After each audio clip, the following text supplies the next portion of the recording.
श्री जयदेव महाप्रभु का चरित्र हम लोग सुन रहे हैं। उस चरित्र को विश्राम तो नहीं हो पाएगा आज, क्योंकि बहुत विस्तृत चरित्र है, फिर भी मैं प्रयास करूंगा जहां तक हो पाया वहां तक कहूं।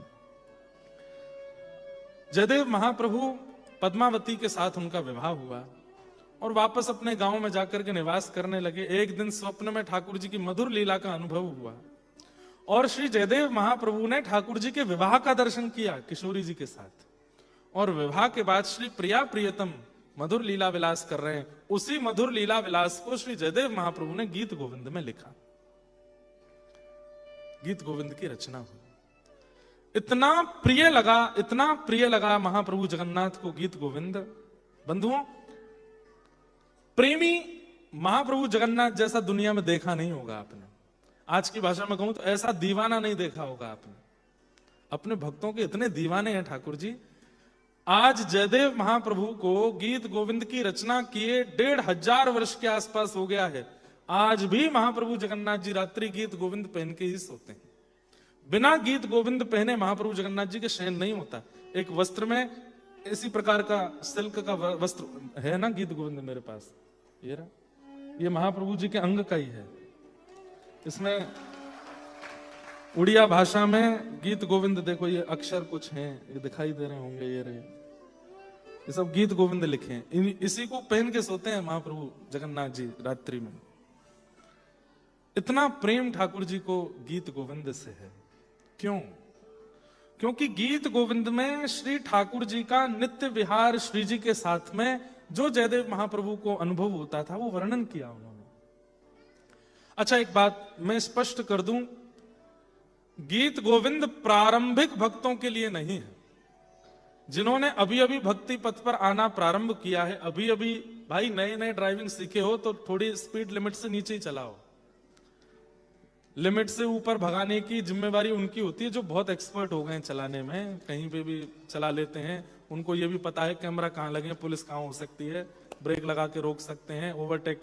जो बहुत एक्सपर्ट होते हैं वो कैसे भी चला सकते हैं, पर जो नए नए ड्राइवर हैं उनको तो नियम दिया जाता है थर्ड लाइन में ही चलाओ, धीमे धीमे चलाओ, कछुआसी चाल चलो, आधा घंटा लेट पहुंच जाना, भगाना नहीं। ऐसे ही भक्ति में जिन्होंने अभी प्रवेश किया है, जो अभी नए नए आए ही हैं, गीत गोविंद उनके लिए केवल इतना है कि वो केवल पाठ करो, उसका अर्थ मत देखो, उसका अर्थ मत सुनो। क्यों? बहुत गहरा है। क्योंकि आप प्रारंभिक भक्ति में अगर गीत गोविंद के भीतर प्रवेश करने लग गए, देखने लग गए, तो आपके मन में बहुत संशय हो जाएंगे। आप उस लीला का ध्यान नहीं कर पाओगे। जो व्यक्ति खूब समय निकाल चुका है, सालों साल बीत चुके हैं, नित्य तिलक धारण करता है, नित्य ठाकुर जी की केली में विलास करता है, अपने सद्गुरु और उनकी वाणी पर अटूट विश्वास करता है, ऐसी परिस्थिति में जब आ जाओ तब गीत गोविंद में प्रवेश करो। यूनिवर्सिटी लेवल की बातें हैं भक्ति में, तो इसलिए स्कूल में पढ़ने वाले बस इसका पाठ कर लीजिएगा, ज्यादा इसमें भीतर प्रवेश मत कीजिएगा। क्योंकि ठाकुर जी और श्री प्रिया जी की नित्य केली है, नित्य विलास है। उस नित्य विलास का, अब जो आजकल का सिनेमा देखते हैं, आजकल की मूवीज देखते हैं, आजकल के लैला मजनू वाले गीत सुनते हैं, वो अगर गीत गोविंद के भीतर प्रवेश करेंगे और गीत गोविंद के अर्थ पढ़ने लगेंगे तो उनको आजकल के लड़का लड़की वाला ही प्रेम दिखेगा वहां पर भी। और वो दिखा तो आपको तो अपराध लगेगा ही, बताने वाले को भी अपराध लगेगा। इसलिए ये अपराध मत कीजिएगा, गीत गोविंद का पाठ करो। और जब श्री प्रिया प्रियतम का नित्य विलास ही आपका सर्व सुख बन जाए, बस अब और कहीं मन है नहीं, उनके नित्य विहार में ही हमारी रुचि है, तब गीत गोविंद के अर्थों को समझने का प्रयास करना, तब सुख मिलेगा। महाप्रभु जगन्नाथ गीत गोविंद से अति प्रसन्न हो गए। गीत गोविंद का धीरे धीरे इतना प्रचार हो गया कि उत्कल राष्ट्र में लगभग सब लोगों को गीत गोविंद याद होने लगे। जाकर के सब महाप्रभु जी के सामने गीत गोविंद का पाठ करते हैं और श्री जगन्नाथ जी अति प्रसन्न होते। गीत गोविंद इतना सुंदर है, तो गीत गोविंद के साथ साथ जयदेव महाप्रभु का भी बहुत प्रचार हो गया। जिसका प्रचार होता है उससे जलने फूकने वाले लोग बहुत हो जाते हैं, बेवजह उससे चिढ़ने लगते हैं। और एक बात आपसे, एक बात बहुत अच्छे से निवेदन कर दूं, काम क्रोध लोभ मोह आदि आदि दोष यदि आपके अंदर आए हैं तो आप बहुत गंभीर बीमार नहीं हो, लेकिन अगर आपके अंदर ईर्ष्या आ गई है तो ये ऐसी बीमारी की तरह है जिसका कोई इलाज नहीं है। इसलिए ईर्ष्या को मत आने दीजिएगा। लेकिन दुर्भाग्य की बात यह है कि इस हॉल में बैठे हुए भी और संसार में भी सबसे ज्यादा ईर्ष्या ही है लोगों के अंदर। आप लोग तो कमाते हैं, आप लोग तो बनाते हैं, आप लोग तो गाड़ियां लेते हैं, तो आपसे ईर्ष्या हो जाती है। हम तो ठाकुर जी का चरित्र सुनाते हैं, हमसे ईर्ष्या हो जाती है। चरित्र सुनाने वाले से ईर्ष्या, सामान्य कथा करने वाले से ईर्ष्या हो जाती है। ये गा कैसे लेता है, ये सुना कैसे लेता है, ये बोल कैसे लेता है, इसकी कथा में भीड़ क्यों हो जाती है, इसको लोग सुनने क्यों चले जाते हैं, इसलिए भी ईर्ष्या। ईर्ष्या का दोष बहुत खराब है और ये ठाकुर जी को बिल्कुल प्रिय नहीं है। इसलिए यदि किसी में ईर्ष्या है किसी व्यक्ति के प्रति, तो पहले भजन बाद में कीजिएगा, पहले उस ईर्ष्या के दोष को नष्ट करो, क्योंकि वो ठाकुर जी से मिलने में बहुत बड़ी बाधा बन जाएगा।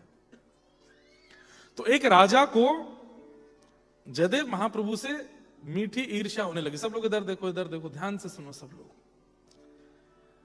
और उस ईर्ष्या के कारण, विद्वान तो वो राजा भी था, उसने भी एक ग्रंथ लिखा, उसका नाम भी गीत गोविंद लिख दिया।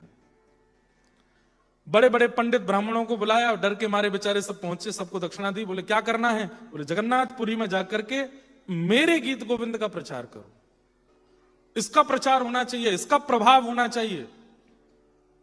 उन ब्राह्मणों ने गीत गोविंद पढ़ने के बाद में राजा से कहा कि भगवान आपने बहुत अच्छा लिखा है, लेकिन जयदेव महाप्रभु के द्वारा विरचित गीत गोविंद में शब्द भी हैं,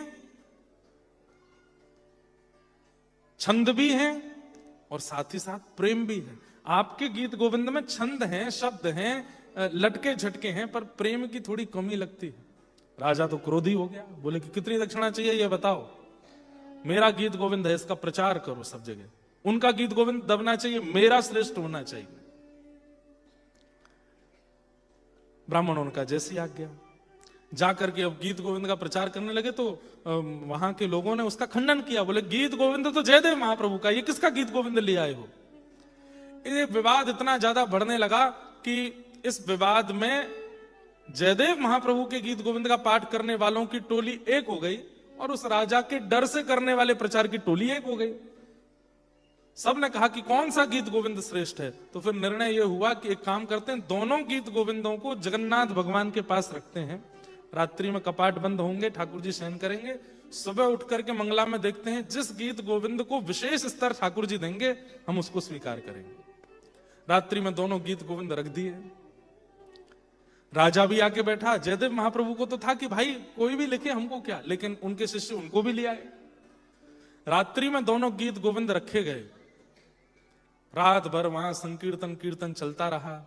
जैसे ही प्रातःकाल महाप्रभु जगन्नाथ जी के मंगला के लिए द्वार खुले तो क्या देखा कि सामने चौकी पर जयदेव महाप्रभु के द्वारा विरचित गीत गोविंद रखा था और उस राजा के द्वारा विरचित गीत गोविंद को जगन्नाथ प्रभु ने फाड़ फूड़ करके फेंक दिया। पूरे गर्भगृह में उसके पन्ने पड़े थे।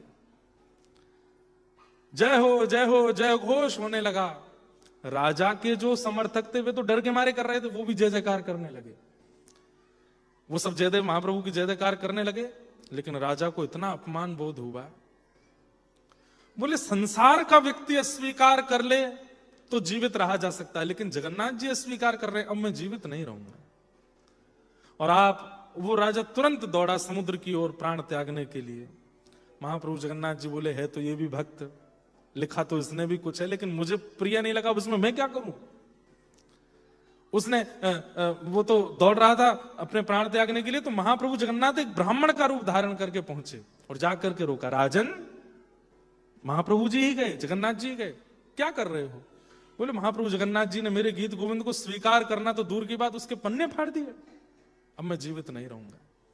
तब उस ब्राह्मण ने कहा देखो तुमने एक अपराध किया, एक नहीं दो अपराध किए। क्या? पहला अपराध, तुम ठाकुर जी के वैष्णव के प्रति प्रतिस्पर्धा कर रहे हो, कंपटीशन कर रहे हो उससे।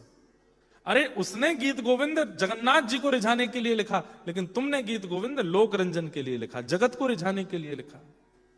तो दो अपराध ये हुए कि एक तो भगवान के भक्त से प्रतिस्पर्धा और दूसरा किसी भाव का निर्माण जन को रिझाने के लिए, ठाकुर जी को रिझाने के लिए नहीं।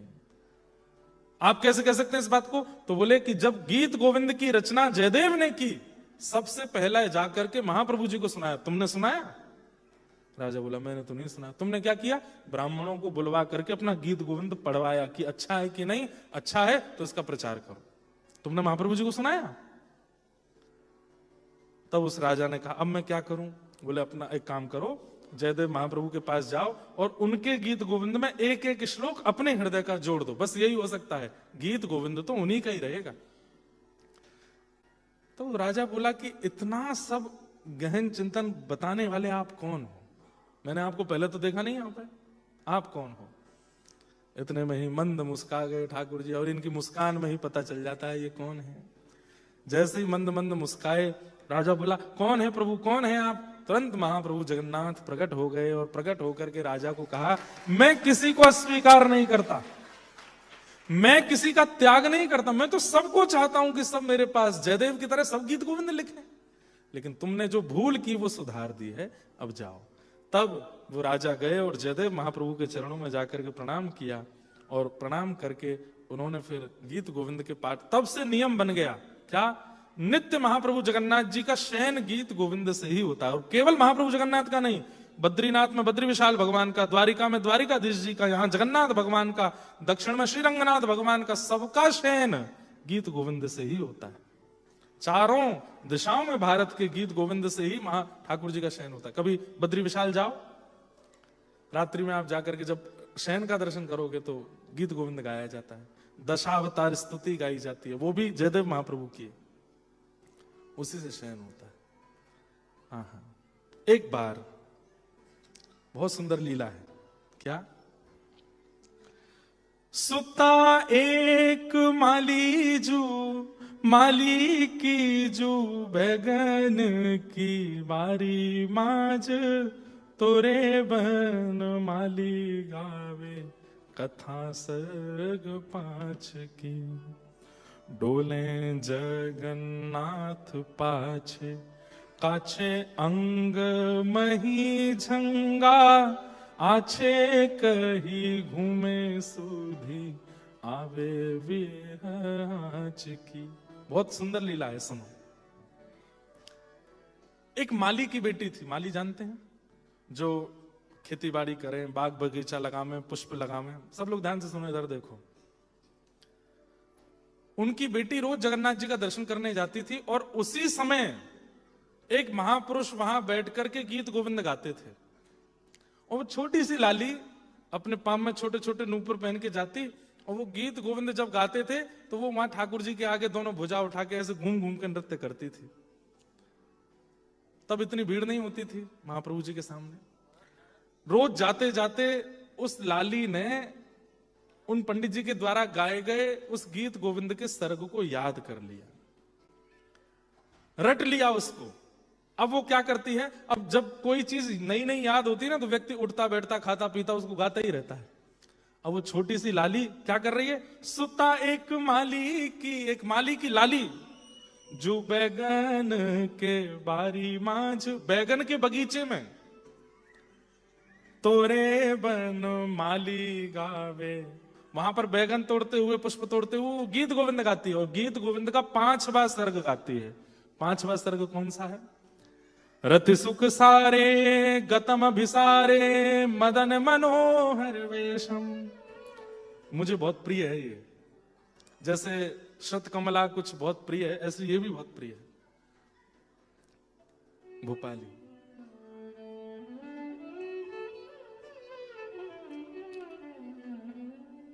रति सुख सारे गतम भिसारे, मदन मनोहर वेशम, न कुरु नितंबनी गमन विलंबन, मनुसरतम हृदयेशम, धीर समीरे यमुना तीरे, बसती बने बनमाली, धीर समीरे यमुना तीरे, बसती बने वनमाली। धीर समी संस्कृत में है, लेकिन आप लोग, हमारे शास्त्रों में एक श्लोक कहा जाता है, जानाति विविधा भाषा जानाति विविधा कला आत्मा नैव न जानाति यो न जानाति संस्कृतम। जो अनेक भाषाएं जानता है, अनेक कलाएं जानता है, लेकिन संस्कृत नहीं जानता, वो कभी अपने आप को नहीं जान पाएगा। आप लोग भले ही संस्कृत बोल नहीं पाते, समझ नहीं पाते, लेकिन आपकी आत्मा समझती है, क्योंकि वो देव भाषा जानती है।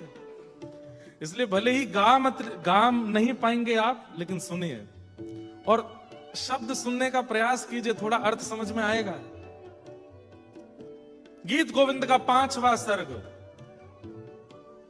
हे धीर समीरे यमुना तीर बसती बने वनमाली।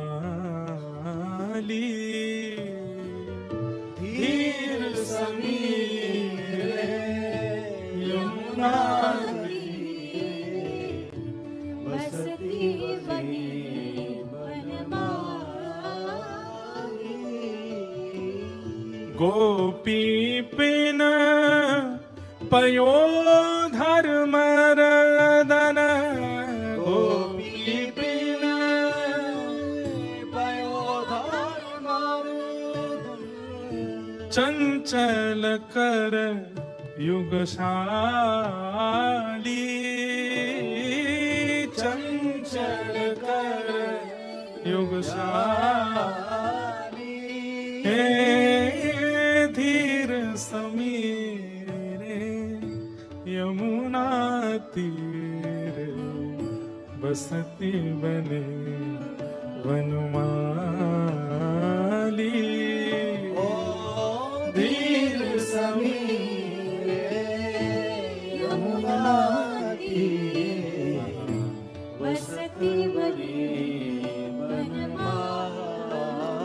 बैगन के बगीचे में छोटी सी लाली, और बैगन के बगीचे में कभी कहीं कांटे लगे हैं, कहीं गड्ढे हैं, कहीं नीचे से बेल के नीचे से जाना पड़ता है, और वो चलती फिरती यही गा रही है। वहां महाप्रभु जगन्नाथ श्री मंदिर में बैठे बैठे झूम रहे हैं, रोक नहीं पा रहे। बलभद्र सुभद्रा जी कह रहे हैं, कहाँ गए हो लाला? बोले मैं तो जा रहा हूं। बोले कहाँ? अरे एक छोटी सी लाली इतना सुंदर गा रही है, मेरा मन रह नहीं पा रहा है, मैं सुनवे जाऊंगा। जैसे आपकी पूर्व की कोई बहुत सुंदर याद है और उस याद को कोई रिकॉल करा रहा है, तो आप जाके बैठ जाओगे वहां पर। आजकल हम रिकॉल कैसे करते हैं? अपने 10 साल पुराने वीडियोस देखेंगे, फोटोज देखेंगे, उसकी कोई बनी हुई पिक्चर देखेंगे तो हमको अच्छा लगता है ना। ऐसे ही यमुना तट पर संध्या के समय पर वनमाली भेष धारण करके कैसे ठाकुर जी ने लीला की किशोरी जी के साथ, उसको वह छोटी सी लाली गा रही है, और महाप्रभु जगन्नाथ दौड़ पड़े मंदिर से। धीर समीरे यमुना तीरे बसती बने वनमाली। धीर समीरे यमुना तीरे बसती बने वनमाली।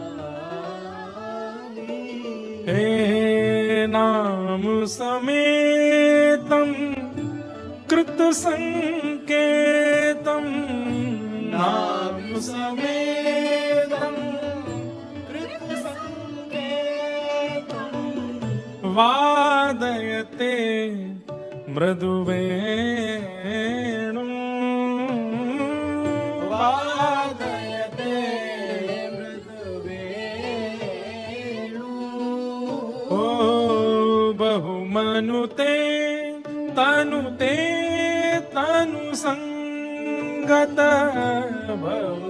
मनुते तनुते तनु संगत। पवन चलित मपिरेणु। पवन चलित अपिरेणु। ओ धीर सम यमुना तीरे बसती बने वनमाली। धीर समीरे यमुना तीरे बसती बने वनमाली। अब वो माली की छोटी सी लाली गा रही है और ठाकुर जगन्नाथ जी का ये विशाल रूप, उसको नहीं पता कि पीछे ठाकुर जी हैं। जहां वो जाती है उसके पीछे पीछे जा रहे हैं। डोले जगन्नाथ पांचे कांचे अंग मही झंगा। जैसे महाप्रभु जगन्नाथ जी ऐसे साड़ी जैसी पहनते हैं, वो झंगा जो बड़े बड़े वस्त्र पहनते हैं। डोले जगन्नाथ पांचे कांचे अंग मही झंगा, आछे कहीं घूमे सुधी आवे विरहांच की। जैसे कोई थोड़ी पर हाथ लगा करके सुनता है, ऐसे महाप्रभु जी उसको सुन रहे हैं। वो छोटी सी लाली कहीं बेल होती है, कहीं ऐसे जा रहे हैं, वहां कांटे लगे हैं, उसके नीचे घुस जाती है, तो महाप्रभु जगन्नाथ भी उसके पीछे पीछे जा रहे हैं और उसके सुंदर भाव को सुन रहे हैं। इतने में ही मंदिर के घंटे घड़ियाल बजने लगे। महाप्रभु जगन्नाथ जी दौड़ करके वापस मंदिर में आए। जैसे ही पंडा पुजारियों ने द्वार खोल करके देखा तो क्या पाया, महाप्रभु जगन्नाथ जी के वस्त्र फटे हुए हैं, जगह जगह कांटे लगे हुए हैं, ठाकुर जी के श्री अंग पर कीचड़ लगी हुई है और आंखों से दिव्य अश्रुपात हो रहा है। हे धीर समीरे यमुना तीरे बसती बने वनमाली। धीर समीरे यमुना तीरे बसती बने वनमाली। अर्थ है बहुत सुंदर। नाम समेतम कृत संकेतम। ठाकुर जी अपनी वेणु को जब बजा रहे हैं तो उस वेणु पर जिस गोपी से मिलना है उसका नाम गा रहे हैं और उस गोपी को सुनाई दे रहा है कि ठाकुर जी मुझे बुला रहे हैं। वो गोपी कोई और नहीं है, श्री किशोरी जी हैं। इतने में ही किशोरी जी कैसे बताएं कि मैं कहां विराज रही हूं, तो आहा, बहु मनुते तनुते तनु संगत पवन चलती मपि रेणुम। अब ठाकुर जी ढूंढ रहे हैं किशोरी जी कहां हैं। अब किशोरी जी कैसे बताऊं कि मैं यहां हैं। अब संकोच भी तो, प्रेम में संकोच होता है ना। किशोरी जी चाहें तो बोल सकती हैं श्याम सुंदर मैं यहां हूं, लेकिन आसपास सब सखियां बैठी हैं, इनके सामने बोलने में थोड़ा संकोच हो रहा है। तो क्या करती हैं, पवन बहती है और वो किशोरी जी के श्री अंग का स्पर्श करके उनके अंग की सुगंधी को लेकर के श्री ठाकुर जी को स्पर्श कर देती है। ठाकुर जी जैसे उस सुगंधी का अनुभव करते हैं और उस पवन का अनुभव करते हैं, ठाकुर जी को दिशा का बोध हो जाता। अच्छा, इस दिशा में प्रिया जी विराज रही हैं। और श्री ठाकुर जी चलते हुए वहां पहुंचते हैं। तभी देखते हैं सब सखियों के साथ। अब इतना सुंदर है गीत गोविंद, और कोई बात ही नहीं है पूरे गीत गोविंद में, केवल प्रिया प्रियतम का नित्य विलास। आजकल के लोग कहां समझ पाएंगे इसको। अब वो नन्ही सी बालिका गा रही थी तो महाप्रभु जी गए, जगह जगह से वस्त्र फट गए, कांटे लगे, कीचड़ लगे। अब जैसे ही पंडा पुजारियों ने द्वार खोला, फट्यो पट देखी नृप पूछी अहु भयो कहा। फटे हुए वस्त्र देख करके सब, अरे महाप्रभु जगन्नाथ क्या हुआ, आपके वस्त्र कैसे फट गए और ये कांटे कंकड़ कैसे लग गए आपको। जानत ना हम अब कहो बात साच की। अब हमें बताइए साची, कहां गए थे आप और ये वस्त्र कैसे फट गए, कोई भीतर घुस गया था क्या। बगल में बैठे दोनों भैया बहन बोले, पता ही नहीं है कहां कहां जाते हैं ये, हमको तो लेके ही नहीं जाते हैं, और ना जाने कहां कहां कौन कौन से इनके प्रेमी बैठे हैं, चुपचाप निकल जाते हैं। वैसे रथ में जाना हो तो 1000 लोगों से नहीं उठते हैं, और जब कोई प्रेमी बुलाता है तो ऐसे धम धम कूद के भाग जाते हैं। सब पंडा पुजारी बोले, जय जय, कहां गए थोड़े बताओ तो। तब ठाकुर जी कह रहे हैं, प्रभु ही जनाई मन भाई मेरे बही का था। अरे मैं कहा बताऊं, मैं अपने गुरुजी के पास गया था। गुरुजी? बोले कौन गुरुजी? बोले एक माली है जगन्नाथपुरी में, उसकी लाली मेरी गुरुजी है। बोले गुरुजी क्यों है? अरे वो गीत गोविंद का 5वां सर्ग मेरे को याद करा रही है, इतनी सुंदर सुंदर लीला सुनाती है, उसको सुनने के लिए मैं गया था। अच्छा, कहां गए थे? प्रभु ही जनाई मन भाई मेरे वही गाता। अरे वो तो एक माली की लाली है, बैगन के बगीचे में गा रही थी खड़े होकर के, तो सुनने गया तो बैगन के बेल के भीतर प्रवेश करने में, झाड़ियों में जाने में मेरे को कांटे लग गए, मेरे वस्त्र फट गए। बहुत सुंदर गाती है, ऐसे डोल डोल के गाती है, उसी को सुनने गया था। पंडा पुजारी बोले खुद को बैगन का भोग नहीं लगता, निषेध है, मंदिर में बैगन का भोग नहीं लगता जगन्नाथ जी को, और खुद डोलने चले गए बैगन के बगीचा में। जय जय, चलो आपके वस्त्र ठीक कर दें। ठाकुर जी के वस्त्र आदि सब उचित किए, भोग लेके आए तो ठाकुर जी भोग नहीं लगा में। क्या हुआ? बोले कि तुमने घंटे घड़ियाल बजा दिए, 2-3 श्लोक सुन के मुझको भागना पड़ा, मेरे मन में अभी भी वही चल रहा है, मैं भोग प्रसाद नहीं पाऊंगा। बोले कैसे पाएंगे? बोले उसको बुलाओ यहाँ पे, वो छोटी सी लाली को यहाँ लेके आओ और उसको बोलो पूरा सुनाए मुझे बैठ करके। वो जब पूरा सुना देगी उसके बाद मैं भोग पाऊंगा।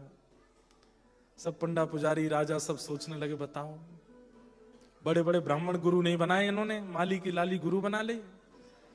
पालकी भेजी गई, राजशाही पालकी गई है माली के यहाँ। जैसे ही वो पालकी आई, माली बोला अरे महाराज क्या हुआ? बोले आपकी लाली को महाप्रभु जगन्नाथ बुला रहे हैं।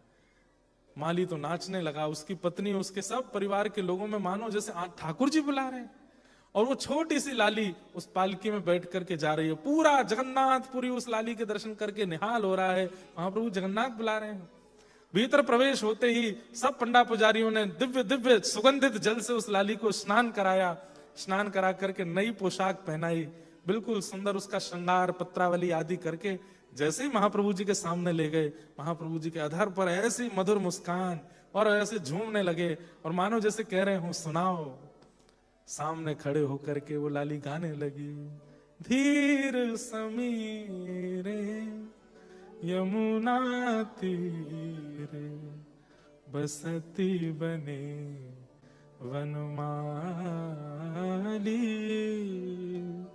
धीर समीरे यमुना तीरे बसती बने रचयति शयनं सचकति नयनं, रचयति शयनं सचकित नयनं, पश्यति तव पंथानं, पश्यति तव पंथानं, मुखरमधीरं त्यज मंजीरं, मुखरमधीरं त्यज मंजीरं, रिपुमेव केलिसुलोलं,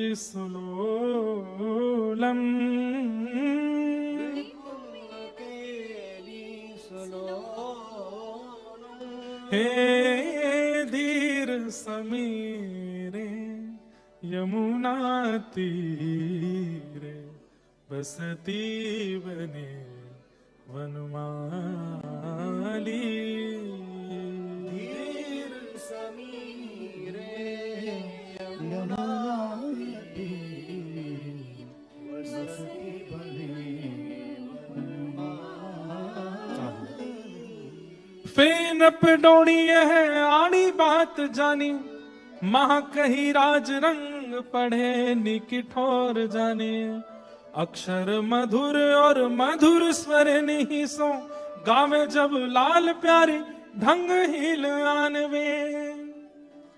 सुनिए है रीति एक मुगल ने धारी लई, पढ़े चढ़े घोड़े आगे श्याम रूप ठानी है, पोथी को प्रताप स्वर्ग गावत है देव वधु, आप ही जोरी जी लखो निज कर आने के। राजा ने उस लाली को सुंदर महाप्रभु जगन्नाथ जी के आभूषण पहनाए और आभूषण पहना करके लाली से कहा नृत्य करो।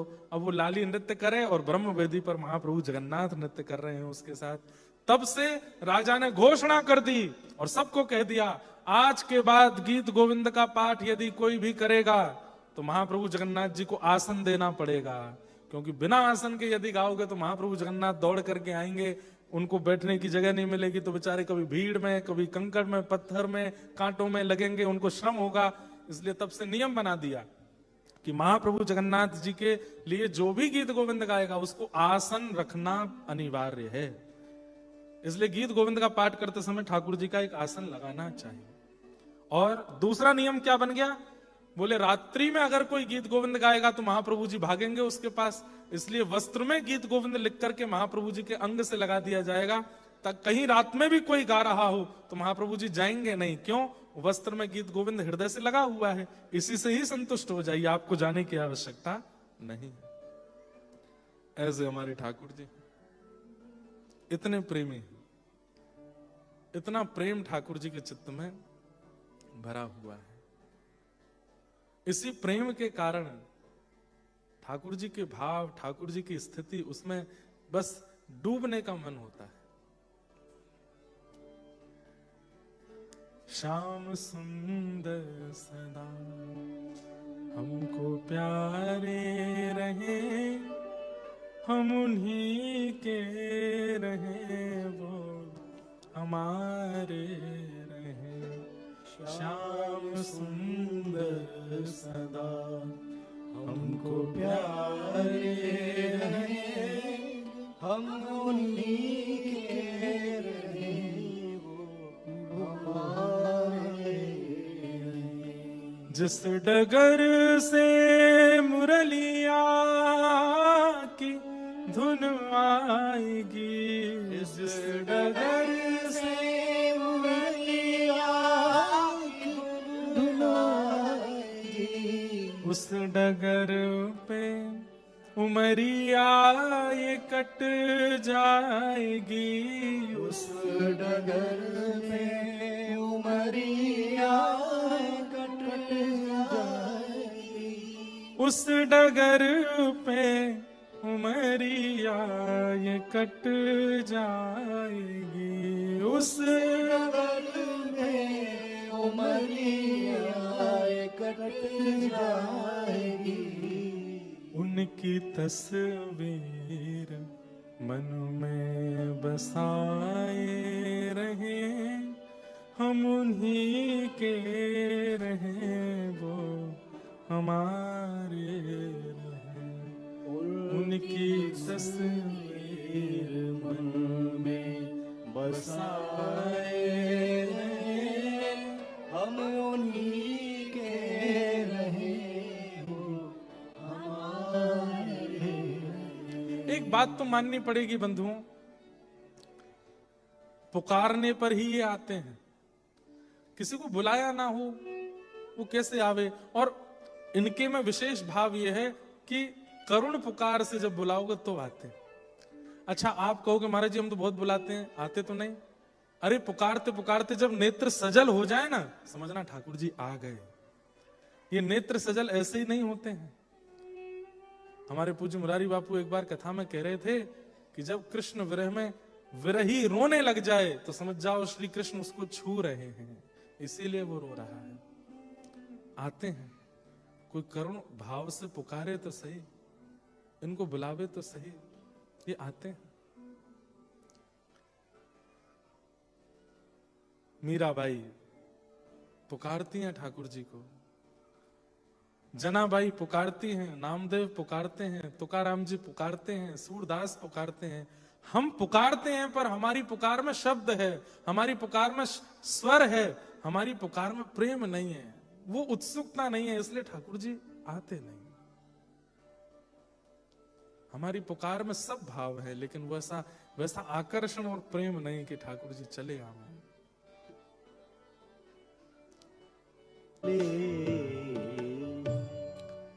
और मीराबाई एक पंक्ति को बार बार गाती हैं, मीरा के प्रभु गिरधर नागर मिल बिछुरन मत मत मत दीजिए, मिल बिछुरन मत दीजिए, मिल बिछुरन मत दीजिए, मिल बिछुरन। बार बार जब ये कह रहे हैं कि अब मिल गए हो, अब मुझे दूर मत करो नाथ। आज एक दिव्य तेज प्रकट हुआ, अनेक लोग ठाकुर श्री द्वारिकाधीश जी की मंगला दर्शन करने के लिए आए थे, लेकिन एक ऐसा तेज प्रकट हुआ कि सबकी आंखों के आगे प्रकाश आ गया, सब अपनी आंखें ढकने लगे और थोड़ी देर में वो प्रकाश शांत हुआ, तभी क्या देखते हैं कि श्री द्वारिकाधीश दुल्हा का भेष बना करके आए और मीराबाई का हाथ पकड़ करके अपने गर्भगृह में लेकर के गए, आलिंगन किया और श्री मीराबाई द्वारिकाधीश में ही विलीन हो गई। शरीर चली गई बाई साहब, उनके अंग भी नहीं मिला। द्वारिकाधीश पुजारी जी ऐसा बोलते हैं कि पुजारी जी उनकी पीछे साड़ी के पल्लू को पकड़ के भागे रोकने के लिए, लेकिन ठाकुर जी के हृदय में प्रविष्ट होकर के वो साड़ी का थोड़ा सा अंग निकला, आज भी है, अपने अंग में प्रविष्ट हो कर लिया बाईसा को। पुकारना पड़ता है, बुलाना पड़ता है, और उसमें करुणा प्रेम इनको भरना पड़ता है, तब आते हैं वो। नहीं तो ढोल नगाड़े मजीरा खूब जोर जोर से पीटते रहो, बुलाते रहो, नहीं आएंगे ठाकुर जी। उसमें करुणा होनी चाहिए। गीत गोविंद उस करुणा को प्रदान करने वाला एक विशेष सहायक है। इसलिए गीत गोविंद का पाठ नित्य करिए, और करते करते करते एक स्थिति ऐसी आएगी कि जब गीत गोविंद का आप गान करेंगे, आपके नेत्र अपने आप सजल हो जाया करेंगे। और वही करुणा चाहिए ठाकुर जी को बुलाने के लिए।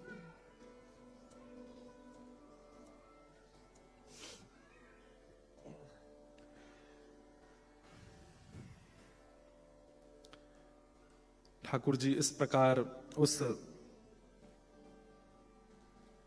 माली की लाली पर रीझ गए। तब से राजा ने नियम बना दिया कि अब कोई भी गीत गोविंद का पाठ बिना आसन लगाए नहीं करेगा।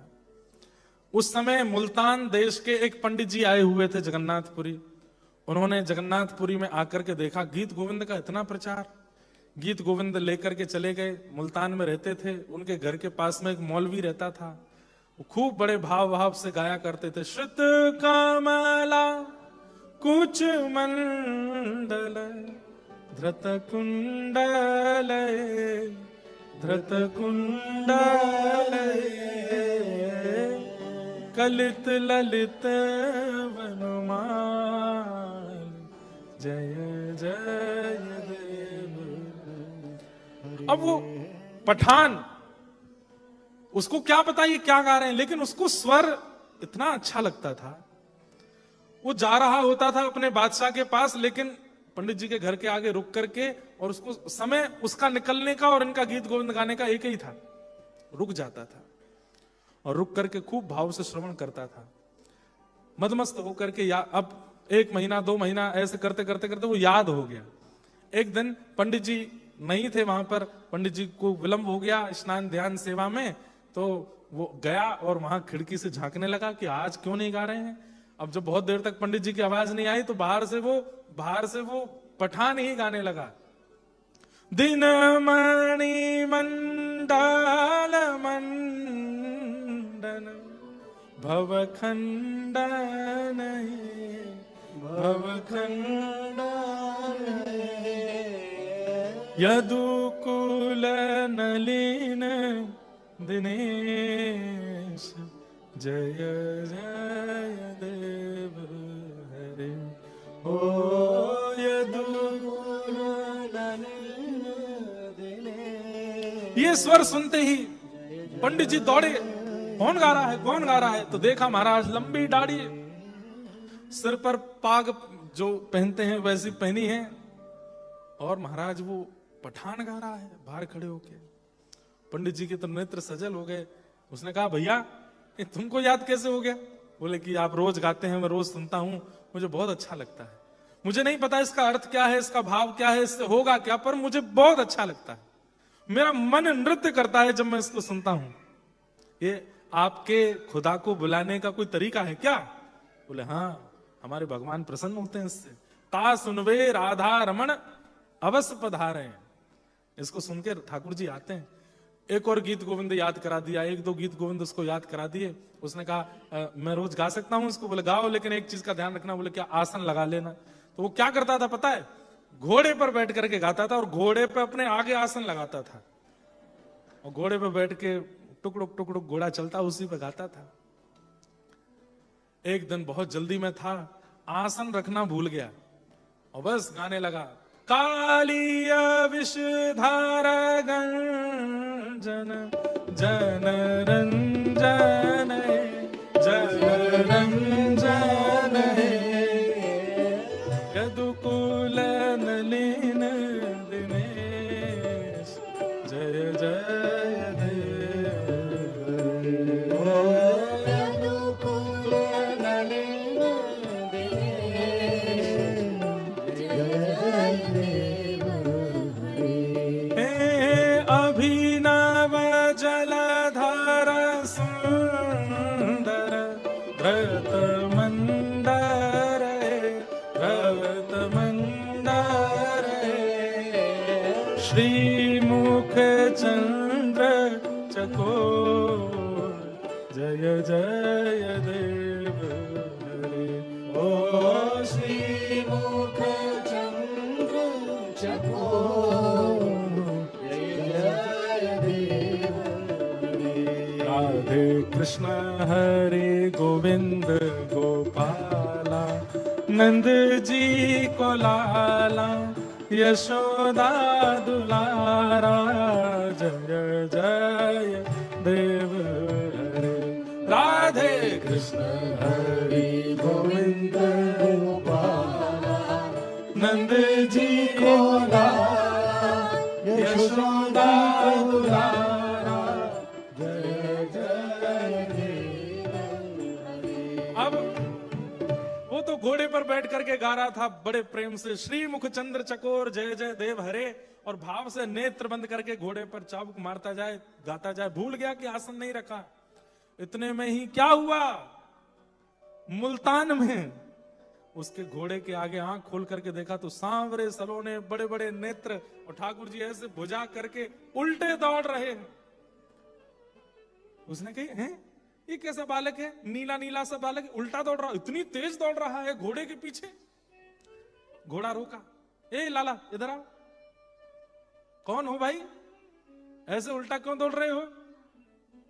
ठाकुर जी मुंह बना के बोले दारी के तेने आसन ना लगायो मेरो, और तू गा रो है। अब मेरो तो नियम है गीत गोविंद कहीं भी गायो जाए तो मैं तो सुनवे आ जाऊं, तो तेने आसन ही ना दियो तो दौड़ दौड़ के सुनना हूं। उतर गया घोड़े से, बोले आप हिंदुओं के भगवान हो।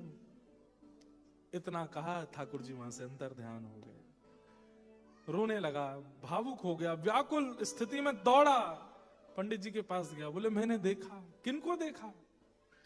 बोले उन्हीं को देखा। बोले किनको देखा? बोले अभिनव जलधर सुंदर धृत मंदर ए, जो अभिनव यानी कि गहरे जल के समान जिसके अंग की कांति है, और जो अपने इकन्नी उंगली पर धृत मंदर यानी कि पर्वत को उठाते हैं।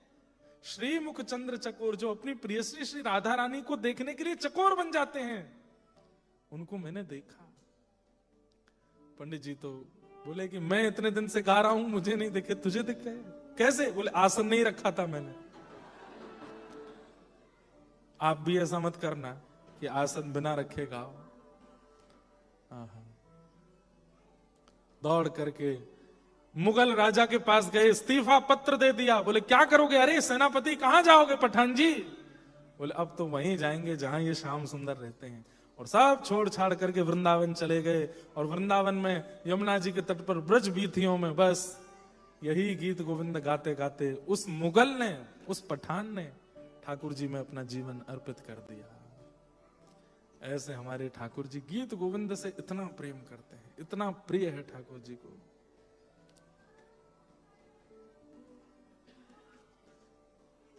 एक बहुत सुंदर भाव है,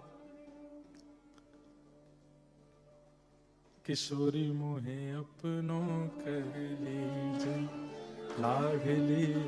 मन में चिंता होती है, माली की लाली को मिल जाते हैं आप, एक पठान को भी मिल जाते हैं भक्ष भक्ष खाने। हम तो उनसे बढ़िया ही हैं ना, पठान से तो ठीक ही हैं, उस मौलवी से तो बढ़िया ही हैं।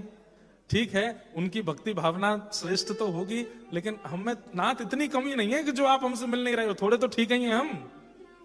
हे नाथ कृपा करो, लेकिन नाथ नहीं कृपा करेंगे तो श्री जी कृपा करेंगे। किशोरी मोहे अपनों कर लीजो लाडली अपनों कर लीजो, जग जंजाल छुड़ाए वास बरसाने को दे जो।